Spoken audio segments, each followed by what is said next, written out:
Eu escrevo sem esperança do que o que eu escrevo altere qualquer coisa. Não altere nada. Porque, no fundo, a gente não está querendo alterar as coisas. A gente está querendo desabrochar de um modo ou de outro. Eu me chamo Clarice Lispector. Nasci em Tietê, Ucrânia, no dia 10 de dezembro de 1920. Na verdade, o meu nome, antes de vir para o Brasil, era Raya Prikazov Lispector. Mas mudei meu nome para Clarice. Eu escrevi vários livros. Os mais famosos são A Paixão Segundo GH e A Hora da Estrela.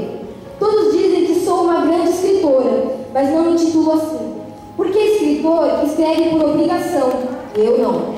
Escrevo quando eu quero, na hora que me der vontade. Por isso, não sou uma escritora, e sim uma réis principiante, amadora.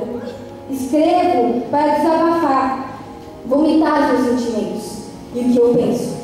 Depois publico os meus livros, e daí cabe a você querer ler. Como eu disse, não escrevo para alterar nada, somente para desabrochar de um modo ou de outro. Infelizmente, Clarice Lispector morreu no dia 9 de dezembro de 1977, aos 56 anos.